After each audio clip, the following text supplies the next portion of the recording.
Ugh. Hey, what's up all you do-it-yourselfers? My name's Dylan. This is Dylan's DIY workshop. This is my car, actually.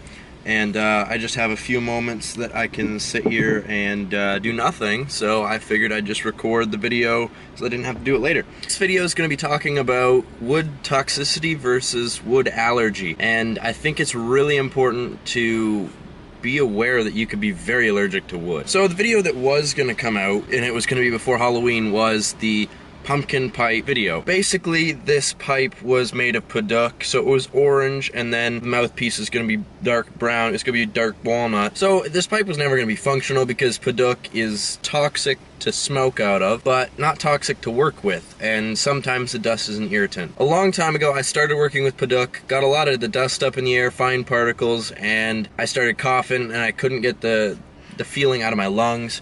I put it aside for a long time, and then I thought, hey, why don't I try that again, and why don't I make this thing. And so I cut the thing out with the bandsaw, and then I left the shop, so I didn't notice anything there. And I was in my studio, and I was hand carving away, making the bowl of the pipe, and it was an interesting way of actually shaping it. And I wish I could have made the full video, but for about 3 days I was coughing and carrying on, and like I could feel that same feeling in my lungs, but it wasn't near as bad.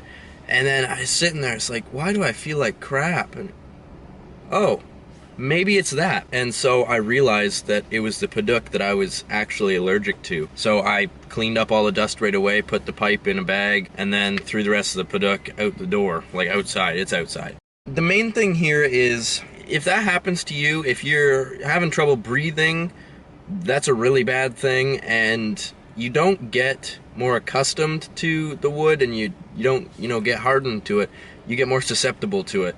So it's definitely something that if you notice that, stop using that wood immediately and ever. Even when I was using the respirator, I could still feel that, like I felt a lot better, but it was either from touching my skin or what was already in the respirator from having it out and then putting it on my face. The thing is, if you come up with something like that, maybe it's even black walnut for you because some people are allergic to that, then don't use that wood. There are plenty of other woods. There's other orange woods other than Padauk. There's other dark brown woods other than walnut. So if something like that happens to you, you need to stop using that wood, get rid of it, clean the shop, and that's it. No more, none of that wood, and that's exactly what you have. So Padauk for me is something that I'm allergic to, which is something I can't work with, which sucks because it's a nice colored wood, but I'm not going to be using Padauk anymore. And if you guys have that same problem with Padauk, don't use it.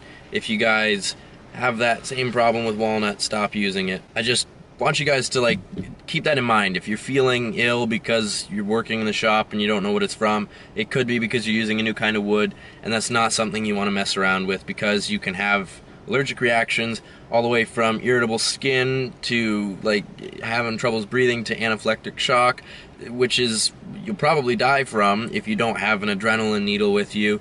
And that's not something that, no, you're supposed to be in the shop to have fun, not to die, right? So be safe, be careful, and keep that all in mind. Wood toxicity is a big one too, so if a wood is toxic, take the precautions, but if a wood isn't toxic, that doesn't mean that you're not going to react to it. So keep all of that in mind. Thank you guys so much for watching. I hope that you all stay safe in your shops. I'll see you guys all next time. Peace out. Bye. Yeah, but one more thing. If you guys want to purchase any of my creations, check out my Etsy shop. There will be a link in the description. I'll see you guys later.